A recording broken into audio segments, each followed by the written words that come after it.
So data science is something like a scientific approach on data.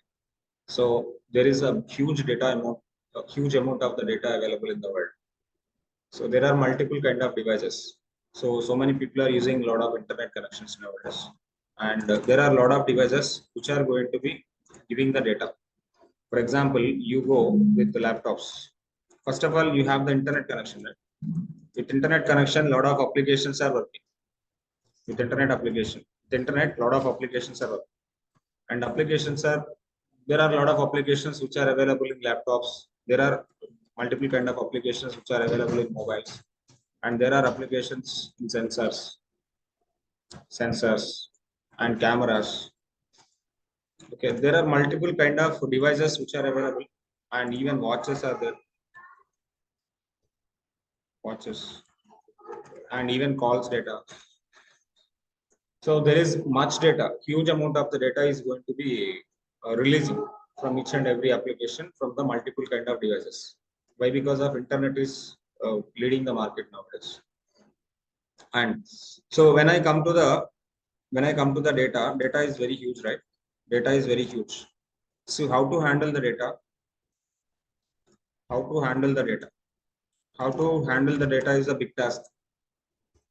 How to handle the big data or huge data is big task. If the data is very small, handling the data is very comfortable, very easy. For example, if I take a house related income, house related expenses, we can able to maintain using with the pen and paper. Okay, for example, you take this organization, take this Matplotlib. In the Matplotlib, whatever the investments we are doing, whatever the expenses we are doing, we can able to easily maintain through the Excel sheet, and we can able to easily organize it. And how much profit is coming, how many losses are going, and where I am giving a big amount of the expenses, and where I am getting the huge amount of the profit. So I can able to easily identify when I go with the small scale organization. When you go with the big scale organization, see, house means pen and paper is enough. Pen and paper is enough to handle the things, to understand the particular solution, to understand the situation and to handle the particular situation. Pen and paper is enough when you go for the house related data. When you go with the small organization, I'm talking about a small organization. When you go for the small organization, Excel is enough. Excel maintain is enough. So how much income is coming and how much profit is coming, and what are the different kind of expenses I am doing, and even I'm getting the losses or profits, I can able to easily identify using with the Excel method. But when you have the big organization, I'm talking about the medium organization. Medium organization need a database. So database, there are multiple kind of databases like SQL. Okay, so Oracle. There are multiple kind of databases which are available to maintain the data, or to store the data, to recognize the data, to handle the data. Whatever it is, minimum databases required when you go with the medium organization. To handle that particular data, one application also needed. But when you go with the larger scale company, larger scale organization, for example, you take a Facebook application, you take Amazon, or you take a Flipkart, you take a Facebook, you take Amazon, you take Flipkart. So Facebook is a small application, Amazon is a small application, and Flipkart is a small application. Even you go for Google is a small application, or YouTube is small application. Mintra is a small application. So these kind of applications are not small applications. These applications are available for every device. Every device means number of users, millions of users are there. So we need to organize millions users of data into the databases, and we need to store the data. For example, you did a transaction in PhonePe. Last year. So that data is available in your PhonePe or not? Still that data is available in your phone pay. And whenever you want to do the transaction, so millions of users are doing transactions every day through the phone pay or Google Pay or Paytm, whatever it may be. See, first of all, from the user, from the application, one transaction is done. Transaction is one operation. When some operation perform, immediately that particular transaction data is going to be storing into the particular servers, and that servers are sending the data into the databases, and that is going to be storing into the large databases, large warehouses, data warehouses, and that data is going to be stored into the clouds. Nowadays, cloud is the bigger environment to store the data and all. Like AWS cloud is there, Azure cloud is there, Google Cloud Platform, GCP is there. Like that, there are multiple clouds which are going to be handling this kind of applications. Now, so previously the databases are, there are two kind of databases. One is on-premises database, one is a cloud database. On-premises, cloud. So what is the difference between the on-premises and cloud? On-premises database whenever you want to handle, or on-premises servers whenever you want to handle. So we need to take the environment. First of all, we need to arrange the environment. We need to purchase the database. We need to purchase the servers and all to maintain the on-premises database. To maintain the cloud, we have to, cloud is basically pay as use. Pay as use. But here on-premises, what you need to do is you need to purchase. You need to purchase the server, or you need to purchase the environment. You need to purchase the environment for this. You need to purchase the servers, you need to purchase the environments, you need to purchase the clusters, you need to purchase the different kind of modes and all. But coming to the cloud, pay as use. How much server you are utilizing, how much environment you are utilizing. Based on that, you have to pay for that. For example, I am maintaining the big application. I don't want to purchase the servers. I don't want to take the environment to handle the servers and all.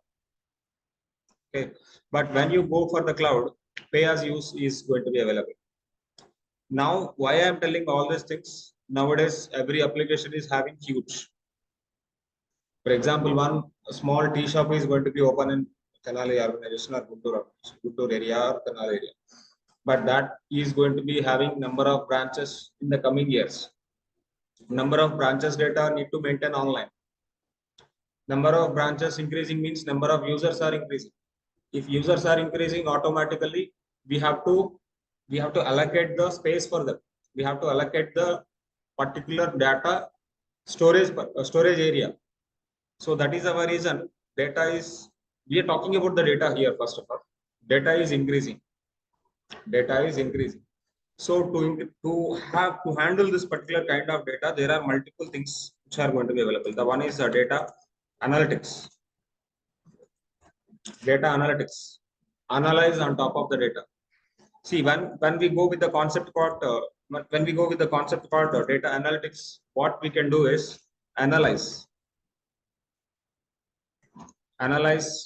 that. Analyze data. To analyze the data, first of all, there are multiple things. First of all, gather data. Second thing, clean the data. Clean the data. Clean data means unwanted rows, unwanted columns we have to remove. So there you need to perform some SQL operations. Queries we need to write to clean the data. To gather the data, there are some tools which are going to be available. To clean the data, there are some different kind of tools which are going to be available. Some different kind of queries we have to implement to clean the data. After cleaning the data, we need to put into the proper manner. Proper manner is something like model the data. We need to maintain with the proper architecture. The data should maintain the proper architecture. That is some kind of model data. Once we're done with the model data, finally we need to analyze the data or visualize the data. Visualize data is important. Visualization, something like a graphs I want to show. Something like what is it called? Dashboards. You listened about a dashboard. Graphs are there, dashboards are there. Dashboards you don't know. You watch cricket. cricket. When you are seeing the cricket, for example, Dhoni, when Dhoni comes, Dhoni records what Dhoni performed in 2023, what Dhoni performed in 2022. They are actually showing one graph. So Dhoni performing in this year, this match, and this is the percentage. This is this number of sixes he done, this number of 50s he done, this number of hundreds he done. See how they are actually saying previous data. That is old data, right? That is old data. So when he started his career, from each and every second, each and every operation, what he performed, that got stored. That got stored in IPL, for example. You take IPL data, IPL records when some match is going on. So in middle of the match, some graphs will come, some analyzation, some analytics will come. What that analytics, what that graphs are actually showing, what that particular dashboards are showing. Based on that, based on the particular person's data, they are actually showing a simple visualization. So as a user, I can able to easily understand. Okay, Dhoni performed very well in 2022 or 23, and Dhoni is done very good in IPL. Some we can able to imagine. Immediately, I can able to get the answer. Okay, so without having that particular picture, can I understand it? So that picture is important. Finally, the picture format is visualization. So for visualization, there are some different kind of tools available. Okay, so all these things are basically data analytics part. But what about the data science? When data science come into the picture, data science is going to be something like a predictable thing. Predictions. When you want to go with the predictions. When you want to go with the predictions on top of the data, and when you want to go for the predictions, when you want to go for the recommendations. When you want to go for the predictions, when you want to go for the recommendations, data science come into the picture. So scientific approach on data, when I perform a scientific approach on data, when I apply some algorithm on top of the data. So what Dhoni can do in 2025, what KL Rahul can perform in 2025. Am I clear? So how Virat can able to perform in 2025, I can able to easily analyze like a prediction. Prediction means something like imagination. That imagination should be like something like accurate. That imagination is not like a getting down. That imagination is something like a bigger. That imagination at least 80 to 90% should be matched.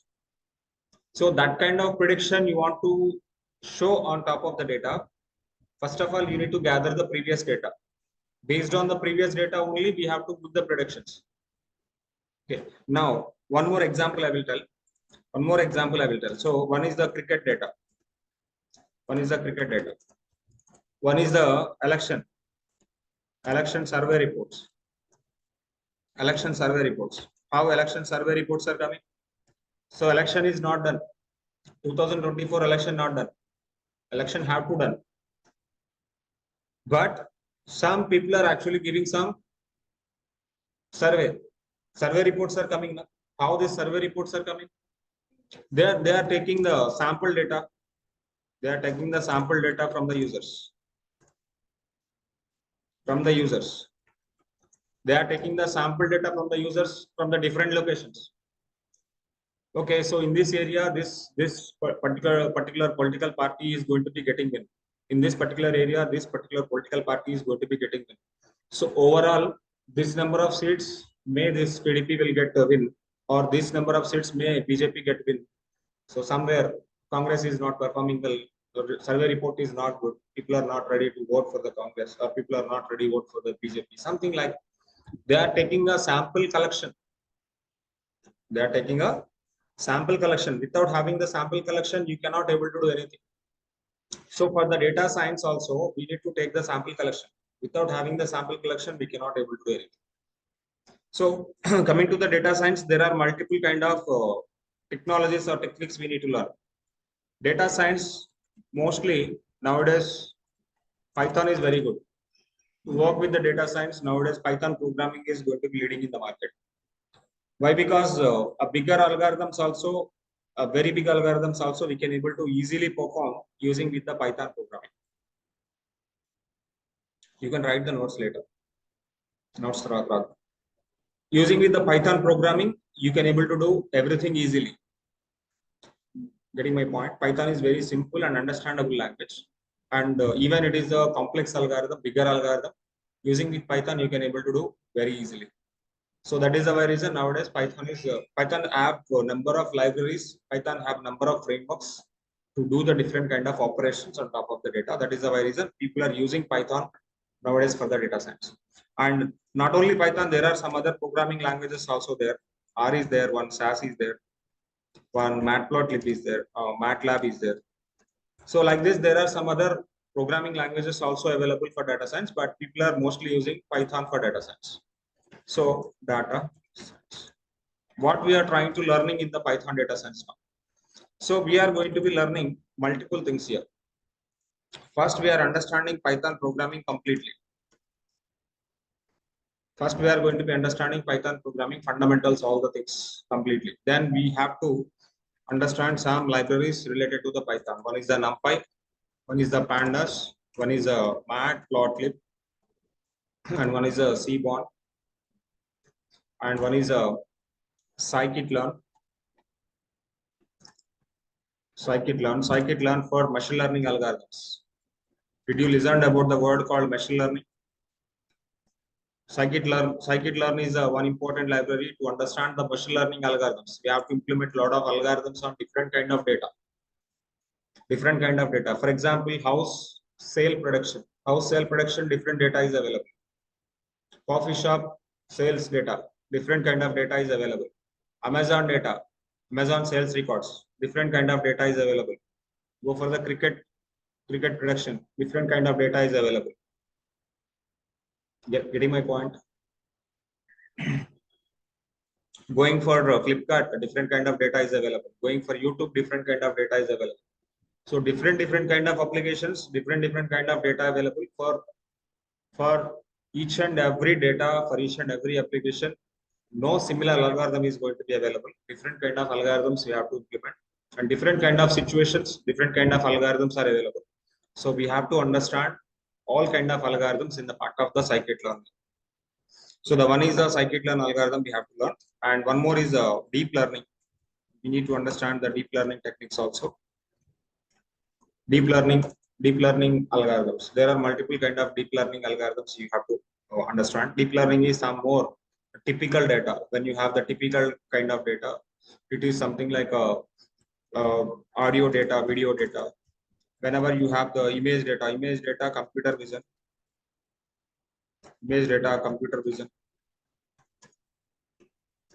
and NLP algorithm is there, and Seaborn algorithm. For computer vision, different algorithms. For NLP, different kind of algorithms. For Seaborn is one kind of a library to understand the data in that part of the deep learning. So finally, after the Python programming, you need to understand all these things. You need to go for the NumPy, you need to go for the Pandas, you need to go for the Matplotlib, you need to go for the Seaborn scientific Python. And there is one thing called SciPy, scientific Python. You need to understand the scientific Python, and you need to understand different kind of machine learning algorithms, machine learning techniques, and you need to understand different kind of deep learning techniques. Okay, so neural networks, ANN algorithm, CNN algorithm, RNN algorithms, and we need to go for the NLP concepts, and we need to go for the computer vision concepts, and you need to go for the Seaborn concepts. And finally, all these things are data modeling techniques. So here onwards, data modeling techniques. And after this one, data analytics. This is data analytics part. It is data analytics part. So after the Python programming, this is data science part. Data. After learning Python programming, what we are learning? After learning Python programming, we need to understand data analytics. We need to understand data science. After data science, we need to visualize the data. Data visualization also we need to learn. Data visualization, data analytics part only will be covered. So for data analyzation, so we need to understand the SQL programming, and we need to understand some kind of Power BI or Tableau or click view, something. There are different kind of tools available, but Power BI is most important thing. Power BI is Microsoft Power BI tool, which is going to be a very good for the data visualization part. So to do the different kind of analytics techniques or data cleaning techniques, we need to use the SQL programming. And in the part of the machine learning, before going data science, we need to understand statistics. You know statistics? Statistics. Small mathematics, 9th class, 10th class, small mathematics, mode, median kind of thing. So that we need to understand before going to machine learning, before going to deep learning. But everything is very simple. The only thing is you need to majorly focus on Python programming. Once you are comfortable with the Python programming, data science is very, very comfortable, very, very easy. So these number of things you have to understand. And finally, after learning all these things, everywhere you have to implement a different kind of projects. So I want to take a sample collection, sample data, and we need to implement the algorithm and we need to visualize it. And end of the day, you have to do the things. And for each and every concepts for ML, we will do projects. And for DL also, for deep learning also, we will do some projects. For Power BI also, we will do some projects. So a lot of projects you have to implement the concept of ML, the concept of DL, and the concept of Power BI. Okay, nowadays full stack is very famous. Full stack data science is very famous. This course is not only data science, this course is the full stack data science. End of the day, you need to create a web application. End of the day, you need to create a web application and you need to do the user interface plus backend. In the backend part, you need to apply data science.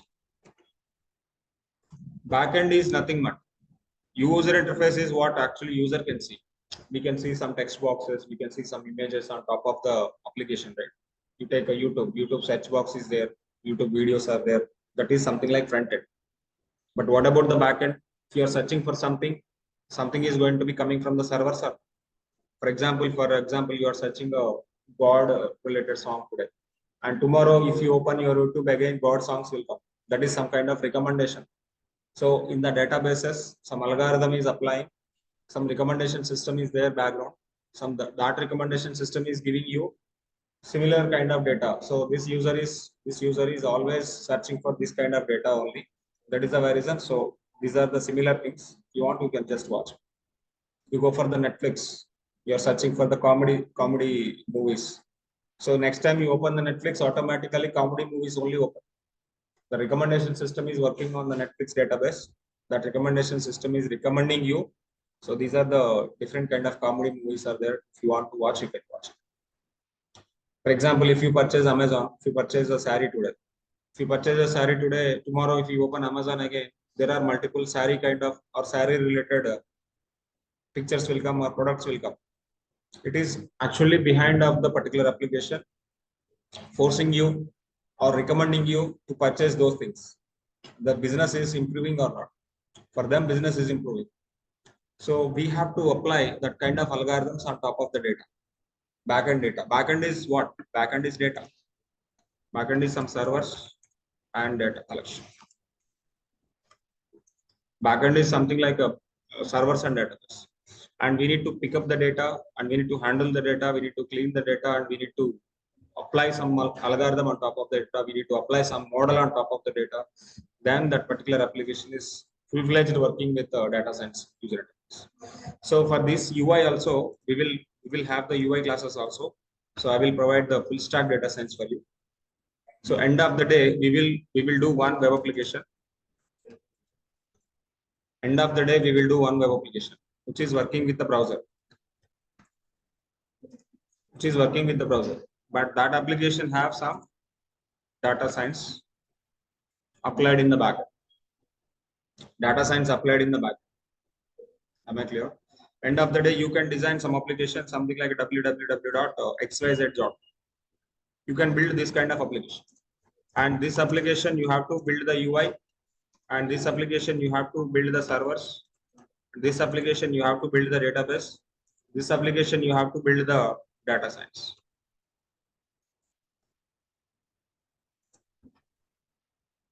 End-to-end application you have to implement. End-to-end application you want to develop.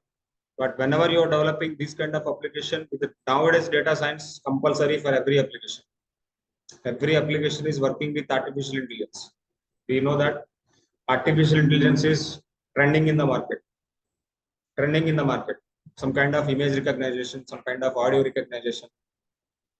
Okay, audio recommendation, video recommendation, text analytics. You are typing something, automatically some text is coming. You're saying something like hello, immediately it is coming good morning. Based on the timings, hello, immediately it is actually recommending you good morning. So just click on enter, good morning will add. It is evening time. When you are typing some message hi, it is giving some good evening kind of. So this is basically not a small subject. Data science is not a small subject. You have to keep your time and you need to be very, very focused on these particular things. So in our curriculum, in our course content, what we are going to be doing is, first we need to start the Python programming. Then we need to go to the data analytics. Then we need to go to the data science. Am I clear? And finally, our agenda is we want to build a complete end-to-end application, full stack data science. Full stack data science, we need to create a web application. That web application, which is going to be having backend part data science, backend part machine learning, deep learning algorithms. We can implement different kind of machine learning algorithms. We can apply different kind of deep learning algorithms. Definitely, we will do one application with ML, and definitely we will do one application with the DL also. End of the day, 2 projects we have to build and showcase in your resume. I can able to do end-to-end application using with the machine learning. I can able to do end-to-end application using with the deep learning. You have to showcase like this. Then you keep your experience like you are keeping your experience like 2 years or 3 years. Easily you can get jobs and 6 lakhs, 7 lakhs package, minimum package will come. But after 1 year experience, after 2 years experience, your package will be very, very huge. 12 lakhs to 20 lakhs package easily will come. Getting my point? So the only thing is passion is important. I want to become data science. I want to become data scientist. I want to become AI engineer. I want to become data scientist. I want to become AI engineer. This is your goal. To reach the goal, hard work is very important. Hard work is what everyday topics, everyday classes, everyday practice, very, very important. Whatever the topics we are going to be cover here, and you have to do a lot of research. You have to do a lot of research and development. R&D is mandatory. Every day you have to do the R&D. Getting my point? So when you get all these things, when you've done all these things, so definitely end of the day you become a very good data scientist. End of the day you become very good AI engineer, and you can apply the jobs anywhere in the world. Not only India, you can apply jobs anywhere in the world. If your resume is very good, if your curriculum is very good, so many companies are offering you good jobs. With only SQL, with only Python, with only Power BI, I want to search the job center. That is not that much easy nowadays. People are looking for multi-talented persons. Competition is very high. Competition is very huge. Companies are looking for multi-talented persons. Multi-talented person means that person can do the UI, that person can do the database, that person can do the Power BI, that person can do the machine learning algorithm. If he can do all these things, then better we can provide the good salary for them. Getting my point?